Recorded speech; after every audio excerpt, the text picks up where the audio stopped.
Carolina, ¿cómo estás? Muchas gracias por participar en este ciclo de entrevistas de La Voz, de los Andes, de Vía País. Para quienes no la conocen, Carolina Castro es politóloga, referente del sector industrial automotor y una pionera porque desde el año pasado es la primera mujer en formar parte de la mesa chica de la Unión Industrial Argentina. Bueno, Carolina, con vos primero nos gustaría saber cuál es tu diagnóstico sobre el impacto de la pandemia del coronavirus en la actividad industrial, ¿no?, que está teniendo en Argentina. Bueno, el impacto no es novedad para nadie que me escuche, es un impacto muy fuerte, muy negativo para el sector industrial en general, incluso para aquellos que se denominan sectores industriales esenciales, que son los que nunca dejaron de trabajar porque tienen que abastecer una demanda de alimentos, de insumos médicos y demás. Incluso para ellos esto es una crisis porque están trabajando, pero están trabajando en condiciones recontra subóptimas en términos de productividad, en términos de ventas y demás, con lo cual está golpeando a todo el sector, urbis et orbis, y no solamente obviamente al industrial. Creo que esto está claro porque, digamos, lo vemos en los comercios, lo vemos en las actividades llamadas liberales, lo particular, lo notorio, me parece, de lo que ha sucedido, y que esto es realmente una excepcionalidad, es que como sociedad nos enteramos de un momento a otro, digamos, casi sin poder planificar absolutamente nada, que íbamos a permanecer cerrados, que ninguno de nosotros iba a poder realizar sus actividades normalmente, y eso se nos comunicó, lo comunicó el presidente, y a las pocas horas, recuerdo, nosotros como equipo de dirección de nuestra empresa, estábamos escuchando al presidente e inmediatamente hablando con la planta para que el turno que estaba desarrollándose, que es el turno tarde, recuerdan que esa conferencia de prensa fue a las 8:00 y pico de la noche, y para que terminara sus actividades y se retirara en ese mismo instante y se fueran todos a la casa. Y desde entonces no volvimos a trabajar. Y esto le ha pasado a un montón de actividades, empresas, sectores, con lo cual creo que lo que es excepcional de esta crisis es esta cosa de la inmediatez. Sucedió de un día para el otro y no pudimos planificar cómo llegar a ese momento. Simplemente sucedió.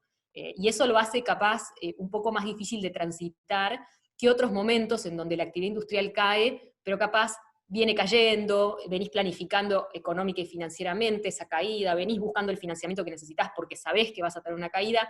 Acá, de la noche a la mañana, te caíste. Claro.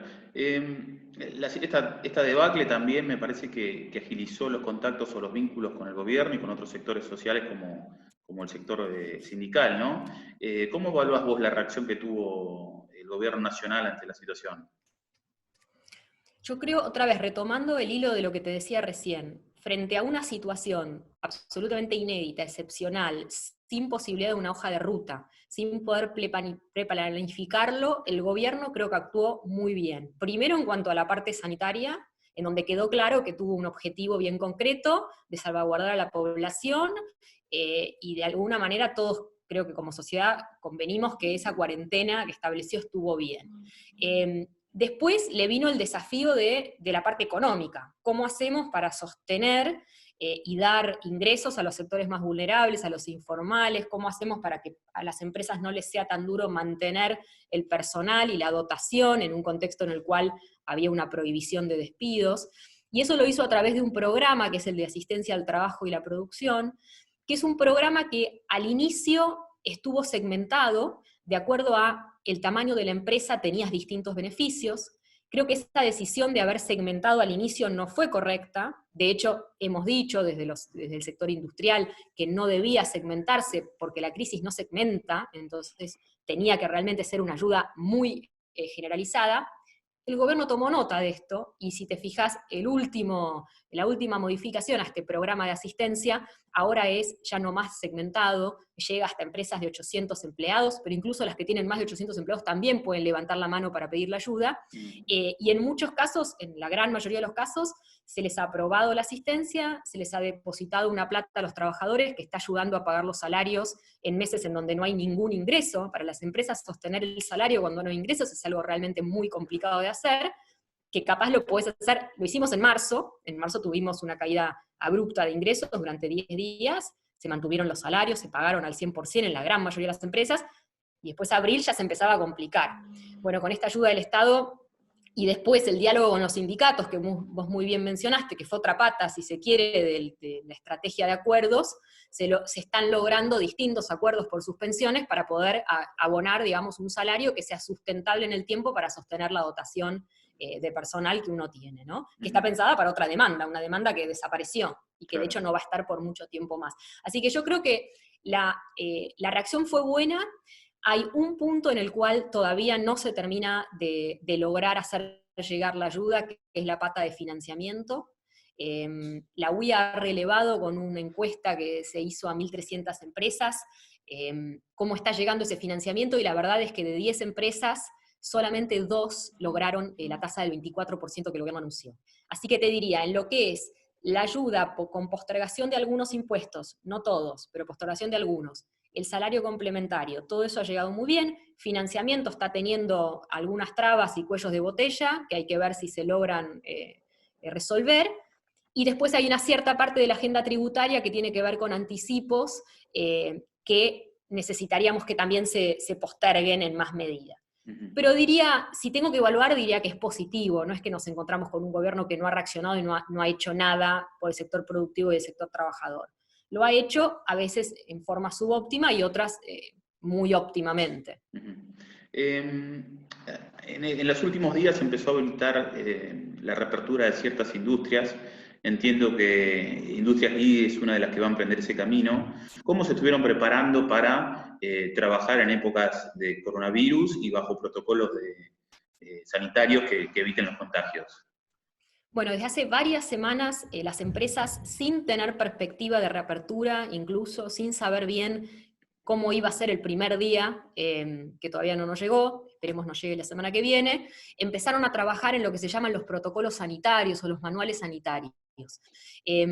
Desde la Unión Industrial Argentina, pero sé que también esto ha permeado en otras uniones regionales y sectoriales, grupos de empresarios, se empezó a armar un protocolo genérico que pudiera ser guía para que las empresas después vayan implementando. Y este protocolo se hizo conversando con el Ministerio de Salud, conversando con la Superintendencia de Riesgo del Trabajo, con los organismos provinciales y municipales en cada instancia, y hoy te diría que la gran mayoría ya tienen un manual, ese manual es consensuado con el sindicato, y tiene una serie de cuestiones como sumar elementos de protección personal que tienen que ver con lo sanitario, como por ejemplo tapabocas o máscaras faciales, asegurar todo el proceso de sanitización de una persona desde que cruza la verja, digamos, de la calle a la planta, para desinfectar el calzado, sanitizar las manos, hacer un cambio de ropa si eso fuera necesario, no en todos los casos es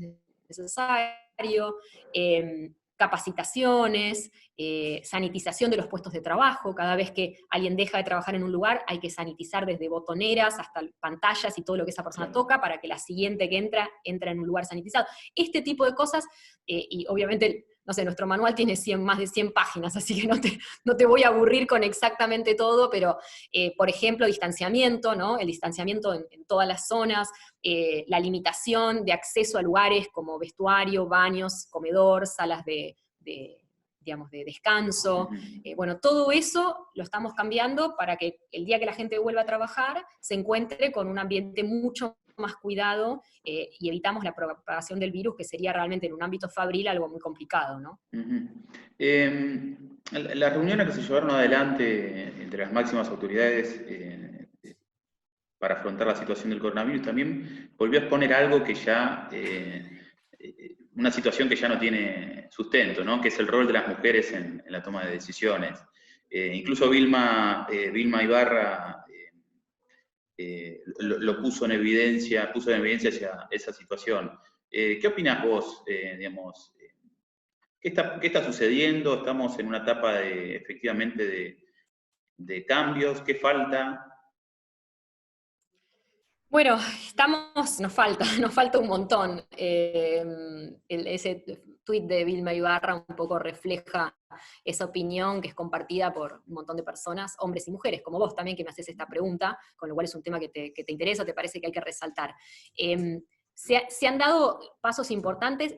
Yo creo que el paso más importante que para mí se ha dado es esta idea de que estamos transitando un cambio de época, de que es una época transicional y que este tema ya es parte de la agenda y que nadie puede dejar de verlo, de visibilizarlo, de intentar hacer algo para cambiarlo, con lo cual eso para mí ya es una ganancia enorme, ¿no?, en lo que es la agenda de género. Que el tema tenga este nivel de visibilidad es muy importante. En la Unión Industrial Argentina, yo estoy como integrante del comité ejecutivo por primera vez en la historia de la entidad, pero en la junta directiva hay 8 mujeres, que también es una novedad, porque nunca hubo esa cantidad, es el 10% de la junta, y son mujeres que vienen representando sectores que, si se quiere, uno podría decir sectores tradicionalmente en caso, que es una mujer la que representa a esa industria en la junta directiva. Y después, si vamos al joven, el 40% de las empresarias industriales, o sea, de los empresarios industriales son mujeres. Con lo cual, de alguna manera, y vas viendo que este cambio de época ya se refleja en las generaciones que van llegando a la vida dirigencial. Ahora, claro, nos falta todavía el paso de, bueno, ¿no? Creo que ese es uno de los, digamos, de las cosas que en esta transición tendríamos que lograr. Y hay veces que eso se puede hacer con mucha fuerza de voluntad, con entidades que son conscientes de que hay una inequidad de género y la tienen que ir resolviendo, y se puede hacer a veces en ciertas organizaciones y en ciertos contextos con herramientas que garanticen esa equidad. Por ejemplo, yo le planteaba a Vilma Ibarra en ese tuit, respondiéndole, que sería muy interesante que cuando se piensen organismos de gobierno, como por ejemplo un Consejo Económico y Social, que es uno de los proyectos que podría llegar a ser elevado al Congreso, se piense con cierta garantía de equidad. ¿Quiere decir esto que obligatoriamente el 50% de los que integran el órgano de gobernanza que se cree sean mujeres? Capaz no, pero sí pensar, bueno, que mujer por lo menos en un 30% participe. Te doy un dato, la Organización Internacional del Trabajo, que obviamente tiene estos temas recontraestudiados y es un gran impulsor de esta agenda de género, tiene todos los años una conferencia que se hace en Ginebra, que es la conferencia de la Organización Internacional del Trabajo, donde se reúnen delegaciones de empleadores y delegaciones de trabajadores y delegaciones de gobiernos a discutir las materias laborales. Claro. Algún día esa organización hace convenios que después son ratificados por los gobiernos y pasan a ser parte de nuestra legislación. Es una conferencia muy importante. Hoy el trabajo infantil está prohibido en casi todos lados porque la OIT hizo un convenio y los gobiernos lo ratificaron. Bueno, ¿qué dice la OIT? Dice, las delegaciones debieran lograr tener un 30% de mujeres en su conformación. Y lo pone como un piso al que uno tiene que intentar llegar. No lo pone como una obligación, pero lo pone como un lineamiento de acción. Ese tipo de cosas son muy importantes y creo que tenemos que ir cada vez más siendo más conscientes y pensando, bueno, ¿qué hacemos para garantizar una cierta equidad en este ámbito? ¿Qué herramienta usamos? Y en cada organización será una herramienta distinta, pero la idea es que eso esté en la cabeza de los que están pensando las instituciones o los que están representando en esas instituciones. Bien. Te hago la última. Vos mencionaste, por supuesto, la cuestión del financiamiento y de la cuestión de la presión tributaria en medio de esta crisis, pero ¿qué medidas se deberían o qué acciones se deberían pensar para superar esta instancia, ya sin tanto el peso de la cuestión epidemiológica? A ver, creo que tenemos una oportunidad, suena un cliché, ¿no? Uno siempre dice frente a la crisis la oportunidad, y cuando estás en una crisis así como esta decís, uy, bueno, qué cliché. Pero la verdad quiero usar esto de la oportunidad para marcar lo siguiente. Creo que como sociedad nos dimos cuenta de que ha sucedido algo positivo dentro de lo negativo de esta pandemia, que es que hay un cierto consenso de que las mesas de diálogo político son algo bueno, ¿no? Esa famosa foto de Larreta, Kicillof y Fernández en una mesa por un tema común, las fotos de la Unión Industrial Argentina y la CGT sentándose para acordar algún piso mínimo salarial, y así se van replicando. Pero esas dos me parece que son como bien importantes. Bueno, si podemos hacer esto cuando estamos en situación de crisis, cuando la crisis lo amerita, si nos une el espanto, que nos empiece a unir la realidad cotidiana, la diaria, el momento en donde no estás en una crisis profunda.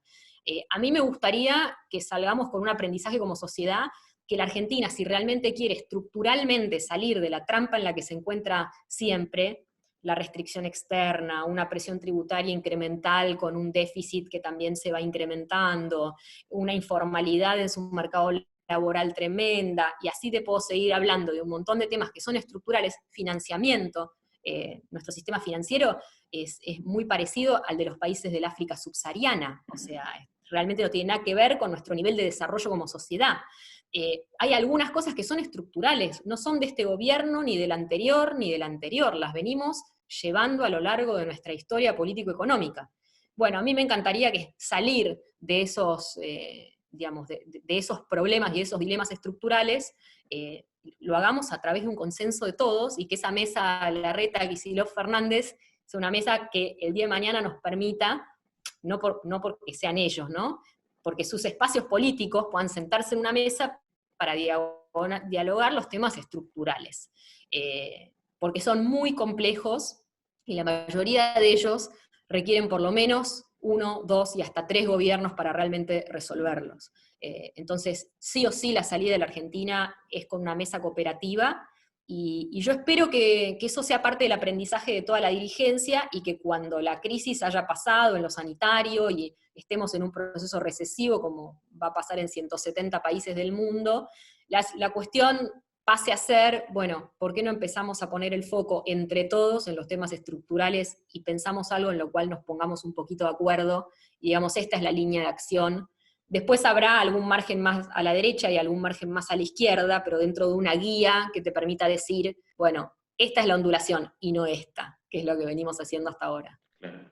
Bueno, Carolina, muchísimas gracias por tu tiempo, por tu visión, y bueno, más que agradecido. Gracias a vos, Leandro, por la oportunidad para conversar un rato, y quedo a disposición cuando quieras volver a charlar. Muchas gracias.